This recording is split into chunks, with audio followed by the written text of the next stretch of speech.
What's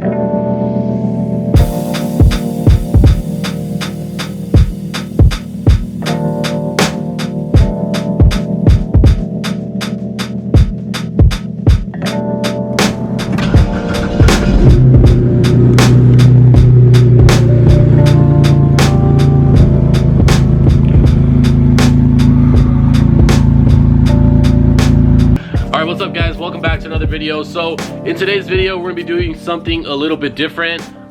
This is not really something that I do on my YouTube channel, but I want to upload a lot more, and I want to show you guys what I do on like day-to-day basis, aside from me just working on my projects like my E30, my V8 E30, and then also my E30 Vert. So these are just things that I do on the side just to make a little bit of extra income. If you guys are just wondering what I kind of just do on the side and stuff, I'm just gonna take you guys through it and just show you guys what I do to make a little bit of extra money. So today we're working on the E92. I'm not really sure if you guys saw my last video. I picked up an E92 for 1,500 bucks. I needed a grip of maintenance. The car was like sitting for about maybe 3 years or so, and it wasn't really touched as far as like maintenance. So I'm trying to get everything up back to speed, and I've done a number of things to the car as far as like maintenance goes, and the car runs really good, but I cannot get the car to pass SMOG. So in today's video I'm going to be changing out the thermostat. So I do have one code, and it's the thermostat.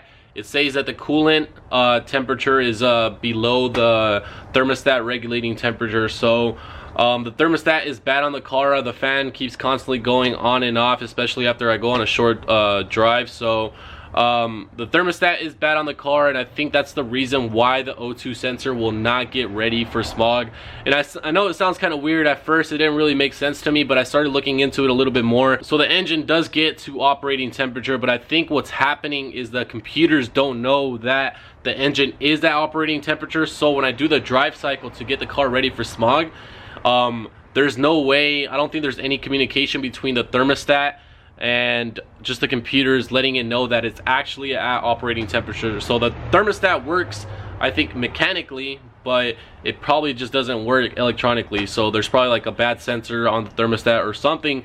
As far as like the electrical side of the thermostat, that's probably bad, and it's not allowing to tell the computer when the engine is actually at operating temperature. So that's the way that I kind of understand it. Correct me if I'm wrong, but it makes a little bit of sense as to why it's affecting the emission side of things. So today we're going to be swapping out the thermostat. I've done a lot of drive cycles with the car, and the car will still not get ready for SMOG. So there's an actual drive cycle that you can actually do to get the car ready for SMOG in about like maybe 30 minutes of driving. You just have to drive the car a certain way, and I've done it so many times, and it's literally only the oxygen sensor monitor. So I've already tested the oxygen sensors, so I know that it's not the oxygen sensors, and I think this is probably like the only possibility as to why the car is not passing SMOG. So I'll just show you guys the car. I don't think I've really went into it in that much depth. So I think this car is pretty nice for what it is. Mechanically, the car is gonna run amazing. It already runs amazing as it is with all the maintenance that we did to it, with the valve cover, ignition coil, spark plugs,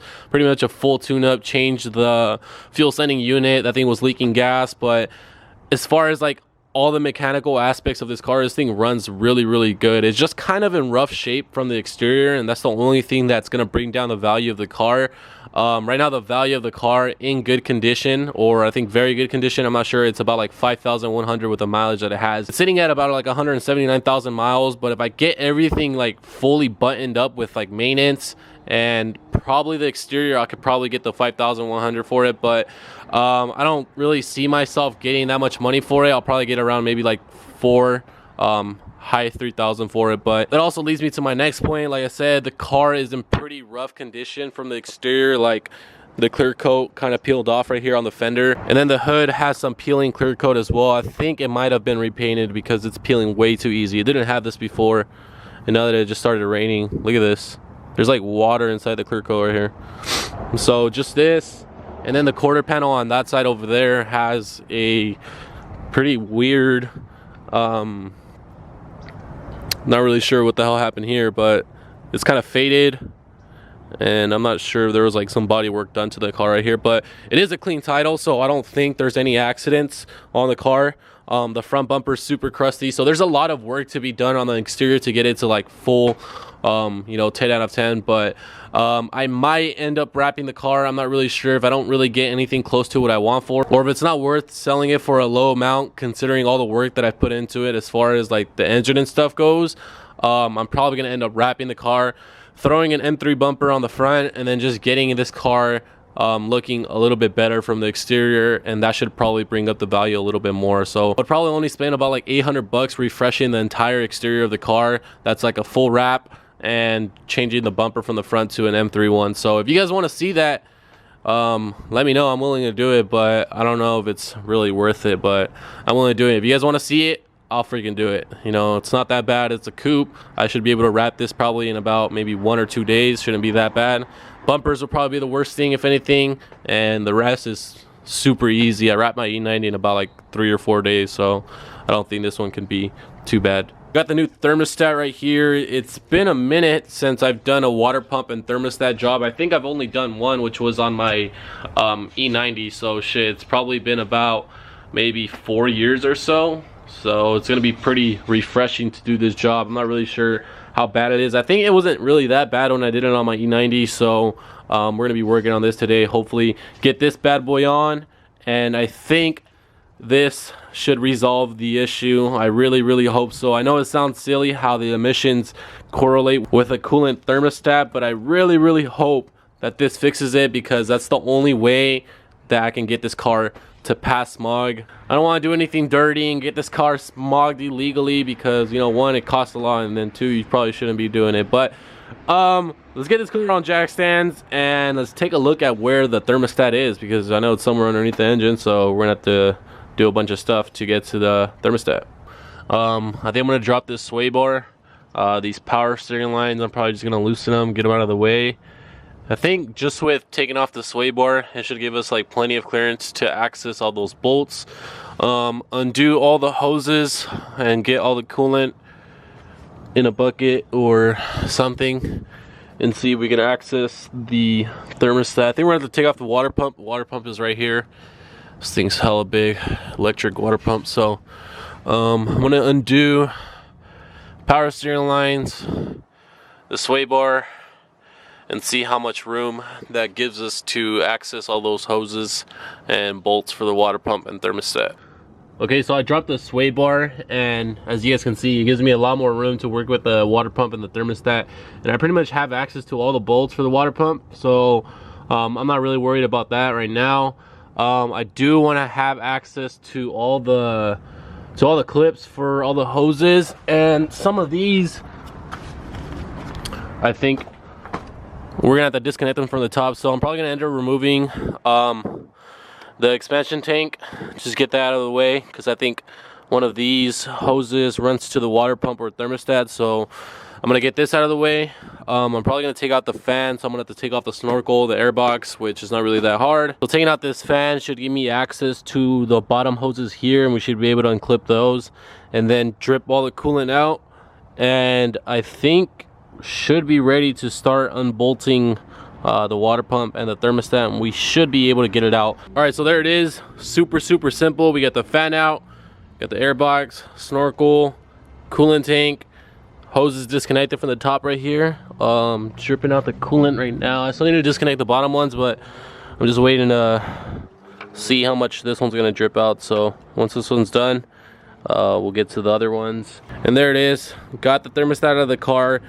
It literally took me forever to figure out how I was gonna take off those hoses, because they were super seized onto the thermostat.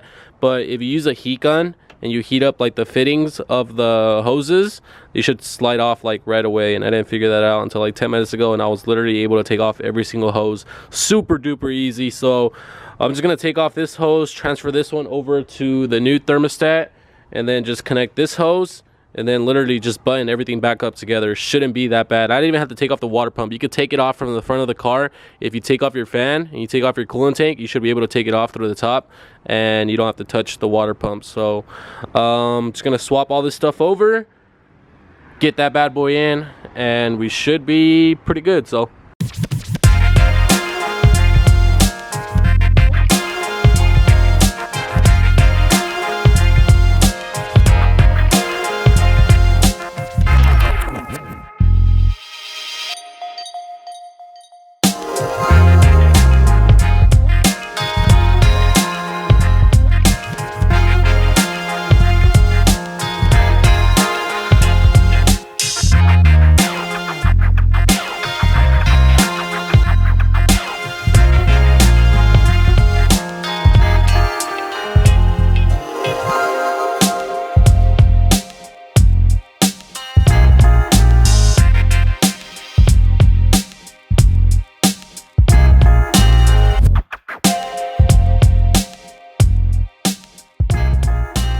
There it is. I got the thermostat inside the car. All the hoses are clamped in, so I really hope that it doesn't leak. So I'm just gonna button up the rest of it. I'm gonna put the fan on, snorkel, airbox, coolant tank, assemble everything back together, and probably just turn on the car and just let it idle for a bit and see if it leaks. I really hope it doesn't, because that'll suck. But I'm gonna go ahead and do that real quick.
All right, so I'm gonna go ahead and start the car right now. Just double check everything right now before we start it. Check the coolant level, should be full. I still need to bleed the system, but we're gonna check for leaks right now. Make sure all the hoses are actually good and not leaking. I also moved the car to the back over here to where the cement is a little bit dry. I think that might just be water that was on the frame, so at least I hope so. But we're gonna start it up right now and we're gonna watch it and make sure that there's no leaks. So let's go and start it.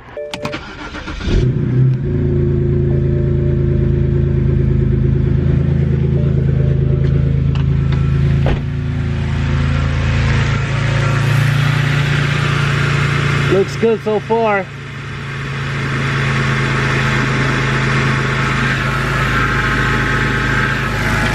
Check the top.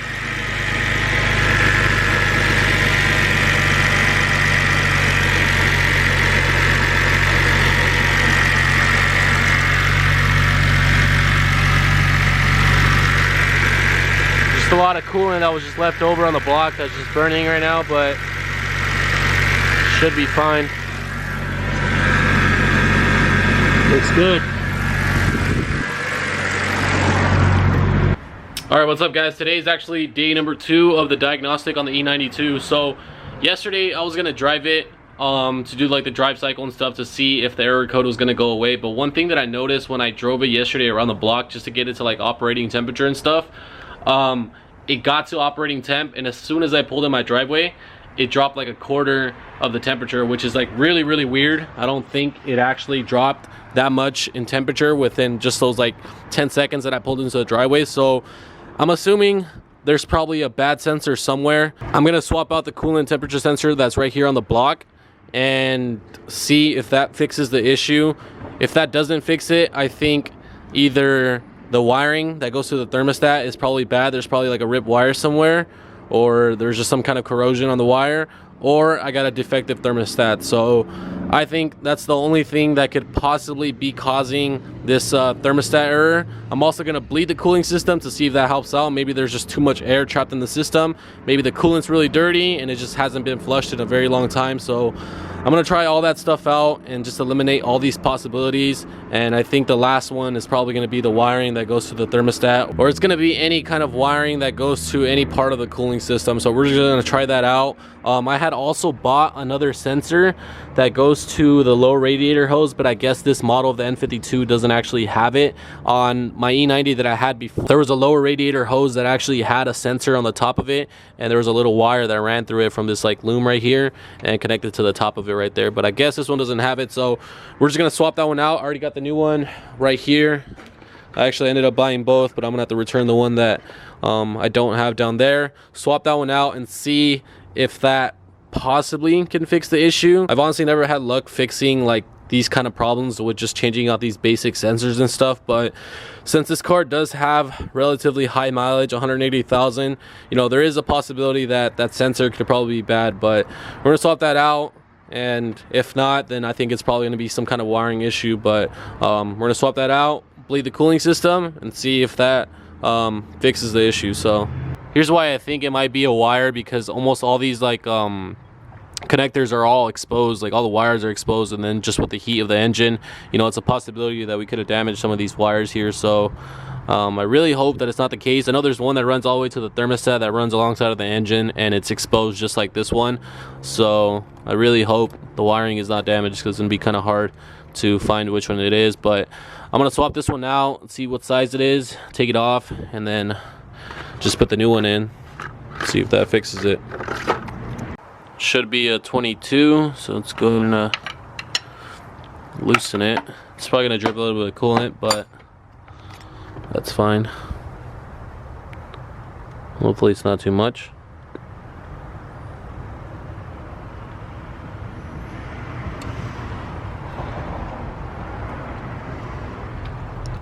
I don't know, you guys tell me. I feel like, I mean, this one obviously is really, really old, but we're comparing it to a brand new one, but I think this looks pretty worn out. I really hope this fixes the problem. So they are the same, so hopefully this will fix it. So we'll just slap it in there.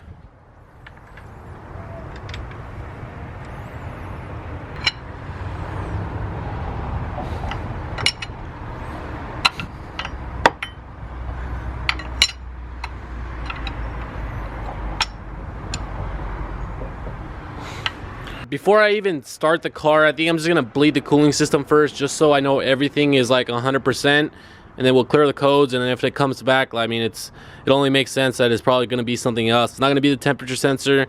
It's probably not gonna be the thermostat unless it's defective, and I don't think there should be any issue with air being in the system if we already bleed it. So I'm just gonna top it off with coolant again. So I'm gonna put this. This thing sucks.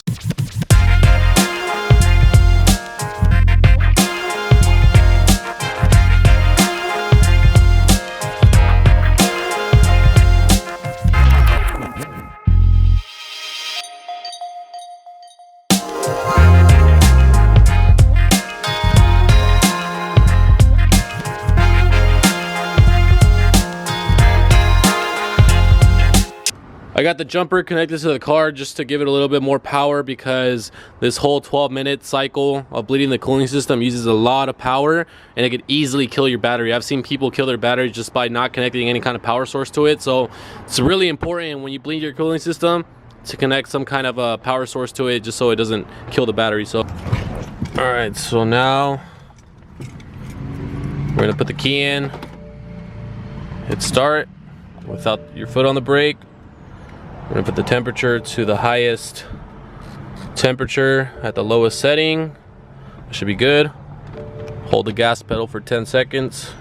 We should start it. 1, 2, 3, 4, 5, 6, 7, 8, 9, 10.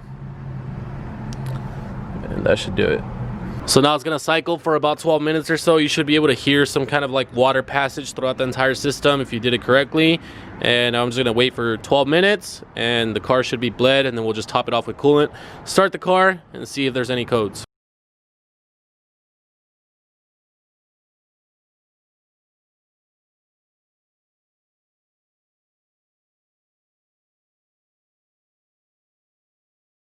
Alright, so this is actually day number 3 now, and I just finished doing 2 drive cycles on the car, and it's still not ready. None of the monitors, I mean, there's only a few that are actually ready, but I think all of these are just standard. Once you clear the codes, these are just standard. But I literally drove the car 50 miles. I did 2 drive cycles, and none of the monitors are ready. So, which is kind of weird, because last time I was able to get the CAT and the evap system ready, but for some reason not even that got ready this time. So I find it very, very weird, and I don't know if it's because this car was sitting for a very long time. I think it was sitting for about 2 to 3 years.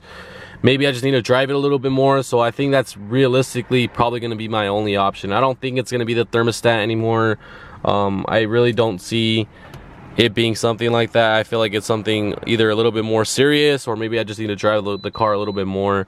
I still have the coolant thermostat code, but this is generic, so I also don't really trust it. I'm gonna throw on the Beamer Geeks and see what actual BMW fault codes it has, and then let's just see what we have from there. So I'm gonna plug this one in real quick.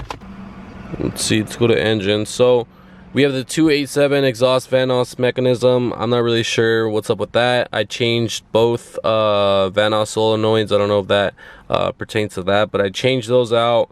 Not really sure if it's something else. The throttle valve adaptation value, I believe that one's because I resetted the engine adaptations, and then I also did the throttle one, so I believe that's why I have those fault codes. But it's just weird that they're still there. Maybe I just need to clear them and they won't come back, but I don't want to clear it because I've already driven the car a lot, and I don't want to reset the monitors more than, you know, they already are. So we're just gonna leave it at that. So we don't have that many error codes. I only have these 3: the 287, 2CFB, 2D09. So the rest shouldn't really worry about. Transmission, no message from the JBBF. Vehicle mode, okay.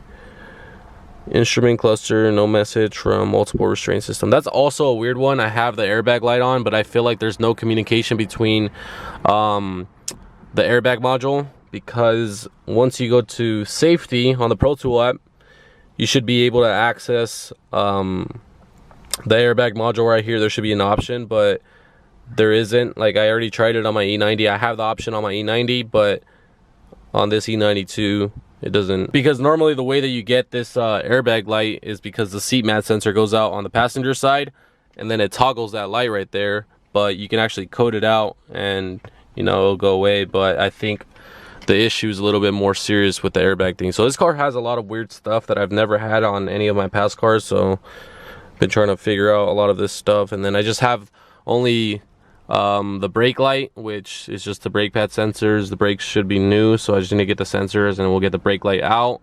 And then I just need some bulbs for the tail lights, and then I think the dash should be free. It doesn't have no service engine, nothing like that. So I honestly don't really know what the heck is wrong with this car. So if you guys happen to know what could possibly be wrong with this car, please leave a comment down below, and I'll look into it, and I'll make a follow-up video and try to get this issue resolved, and then we can move on to the next car, whatever car I'm gonna flip next, and then just continue building my other cars. So, and this is also something different for my YouTube channel, so if you guys like seeing stuff like this, leave a comment down below. I mean, it's kind of BMW related, so I thought I would just upload it and show you guys what I do on the side as well. Since I don't really upload too much about my project cars and stuff, I thought I would just show you guys what I do on the side just to make a little bit of extra money and stuff. But this one just happened to be, you know, somewhat of a loss. I still haven't figured out what the issue is with this car, but I mean, you're gonna lose sometimes, you're gonna win sometimes. Like, all my other cars that I've had have been pretty easy flips, like just a basic tune-up, and I've profited like over $2,500, $3,000 on some other cars. But you know, you can't win all the time, and if you don't take the risk of losing, you're just never gonna win. it's really a gamble with these cars. You never really know what you're gonna get, especially if you're buying these cars for, you know, $1,500, $1,400. like, you really get what you pay for, you know. So I'm just still gonna upload this video just to show you guys, you know, that some things are gonna work, other things are not, and you know, we're just gonna continue working on it and see if we can fix whatever's wrong with this car. If not, you know, worst comes to worst, I'll just part it out. I'm sure this car has a lot of good parts that a lot of people could use, so I'm pretty sure I could make most of my money back that I put into this car, and also the price that I got it for. So yeah, just gonna leave it at that. If you guys happen to know anything that I should probably look into, please leave a comment down below. But other than that, thank you guys for watching. I'll see you guys in the next one. Give me a thumbs up, subscribe to the YouTube channel if you guys are new, and I'll see you guys in the next one. There you go. Rubbing on a glass bowl, I've been balling. Free my ladies in the counter now, I'm already out. Already on the countdown, I'ma set it right.